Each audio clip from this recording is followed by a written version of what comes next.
we have been following throughout the past 2 days surrounds the superstar herself, Caitlin Clark, the WNBA star, the Indiana Fever star, Caitlin Clark. She's going to miss all the action on the court. That wasn't just a hot take. That was a prophecy. Because the moment Caitlin Clark was officially ruled out of the WNBA All-Star Game, the entire foundation of the event crumbled. The get-in price for a ticket didn't just dip, it fell off a cliff, plummeting 48% from $121 down to just $64. But what we're going to be connecting the dots on today is how that number, that 48%, became so much more than a statistic. To the public, it was a sign of fan disappointment, but behind closed doors, in the high-stakes negotiations for the league's new collective bargaining agreement, that number became a weapon. It was the piece of undeniable evidence that accidentally exposed the WNBA's greatest weakness, and in doing so, it may have handed the Players Union all the leverage it needs to change the league forever. This story is about the confrontation brewing between the players and the league, all because the truth of the WNBA's financial reality was suddenly and very publicly leaked. If you believe, like we do, that the real story is always hiding behind the headlines, then smash that like button to let us know we're on the right track. It helps us keep digging for the truth. Okay, so let's set the stage, because you have to understand just how perfect this weekend was supposed to be for the WNBA. The 2025 All-Star Game was in Indianapolis, the home of the Indiana Fever.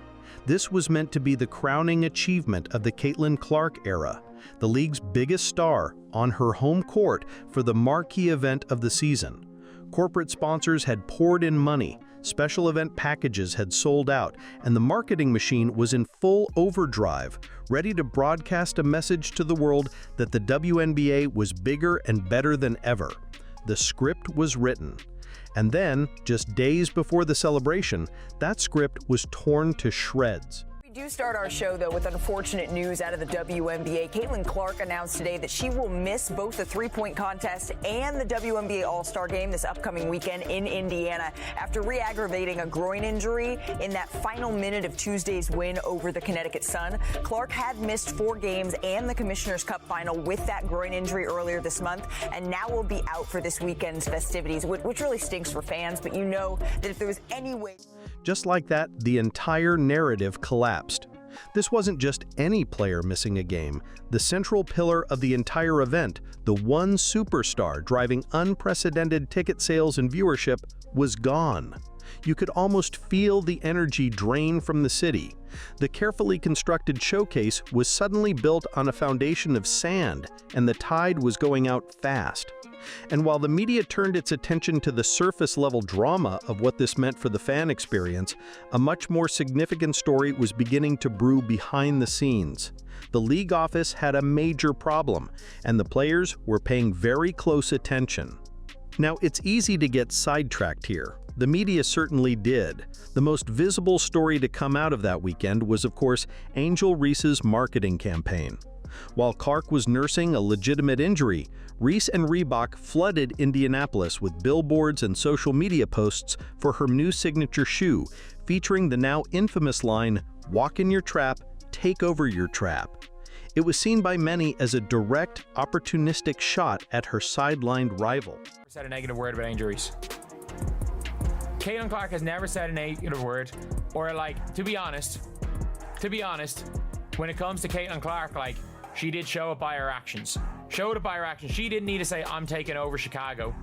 She did, however, go and put up 31 and 12, set a career high with 12 assists, be the only player in the history of the WNBA ever to have 31 and 12 in a game. She did, in fact, do that and then try to hype up the Chicago crowd. So it's fair enough, you want to say, oh, Caitlin Clark did this, then show it with your actions. Go and win MVP. Go and win MVP. Don't just be like, this is my city. Don't just come in and be like, this is my city. You've never won a game. Has she won a game in Indiana? I don't think she's ever won a game in Indiana. I actually do not think she has won a pro game in Indiana. And that's what most people focused on, the manufactured drama of a one-sided rivalry. But if you're a true narrative analyst, you know to filter out that kind of noise and look for the signal. While everyone was debating Reese's motives, the real power players, the ones inside the WNBA Players Association, were looking at a completely different set of data. And what they saw gave them the biggest piece of leverage they've had in years. This is the data the WNBA front office never wanted to be made public, especially not now. First, the ticket prices. We know they dropped 48% overall, from an average of $121 to just $64 in less than 24 hours after the injury was announced. But it gets deeper. Before the injury, the game was on track to be the most expensive in WNBA history, with resale prices averaging $262. That value vanished overnight. Then there's the viewership. The 2025 All-Star Game drew 2.19 million viewers. Now on its own, that sounds okay, and it was still the second most watched in league history. But compare it to the previous year, when a healthy Caitlin Clark made her All-Star debut. That game pulled in a record 3.44 million viewers. That's a 36% drop year over year.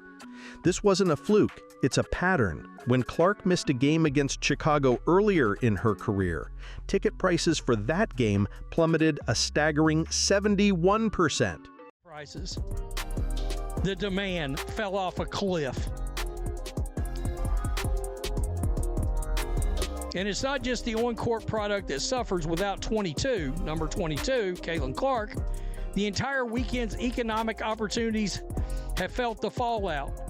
This was conveyed with a July 18th post from NBA Central that wrote, quote, "The get-in price for the WNBA All-Star Game in Indianapolis has dropped 48%. From $121 a ticket to $64 a ticket after the news broke that Caitlin Clark won't be playing." I mean, the tickets lost 50% of its value. These numbers are confirmed by TickPick's website, currently having the All-Star Game's get-in price at $64. And a July 16th article from Front Office Sports, which was posted before Clark announced she'd be sitting out, was $121. That right there is the sound of leverage. It's one thing for players to say they deserve more. It's another thing entirely to have cold, hard, undeniable proof that the league's financial success is dangerously dependent on its biggest stars. Every single owner and every single executive in Commissioner Engelbert's office saw those numbers, and they knew in that moment that the players saw them too. The carefully managed narrative of league-wide growth had just been exposed as something much, much more fragile. So what do you do when you're a player and you've just witnessed the league's greatest weakness get exposed on a national stage? You don't wait, you act. And that's exactly what they did. In what can only be described as a calculated power play, during warm-ups for the All-Star Game, players took to the court wearing black shirts with a stark, four-word message printed in white: "Pay us what you owe us." Unfortunate that Caitlin Clark missed it. The crowd would have been exploding. The crowd would have been exploding. The arena would have been exploding. Oh man, a big miss as far as the WNBA. This was not a coincidence. This was a strategic move, executed at the exact moment of the league's maximum vulnerability. With viewership numbers in question and the value of the product being debated online in real time, the players sent a clear public message. They were drawing a line in the sand. What do you think of that move? Was it a master stroke of strategic timing or a tone-deaf moment that alienated fans? Let me know your tactical analysis in the comments below. This public protest set the stage for a private war, and to understand it, you need to know the two key figures at the center of this conflict. On one side, you have WNBA Commissioner Cathy Engelbert. Her job is to represent the 30 league owners and protect the league's bottom line. Publicly, she describes the ongoing CBA negotiations as having preliminary conversations and constructive dialogue. Her goal is to project stability and control. On the other side, you have WNBA PA President Nneka Ogwumike. a respected veteran and the fierce advocate for the players. She isn't buying the league's placid narrative. She represents the women who feel they are creating immense value, but not seeing a fair return. In her own words, she put the players' position bluntly. We get a very tiny percentage of all the money that's made through the WNBA. So we want a fair and reasonable percentage of that. You have two sides heading for a collision. One is trying to maintain the status quo and control the narrative. The other just got handed a mountain of evidence that the status quo is built on a lie, and they are ready to use it to force a change. The confrontation was now inevitable. Let's get into the specifics of this confrontation, because this is where the story moves from the court to the boardroom. This is about the future financial structure of the entire WNBA. Going into these negotiations, the players, led by Nneka Ogwumike, had a clear set of demands. They are fighting for a fair share of the league's ballooning revenue, especially with a massive 11-year, $2.2 billion media rights deal set to kick in. They want higher salaries, pointing to the jarring gap between the current WNBA minimum of around $66,000 and the NBA's minimum of $1.1 million. They are demanding better travel arrangements, expanded rosters, and more support for mothers in the league. These are fundamental quality of life and fair compensation issues.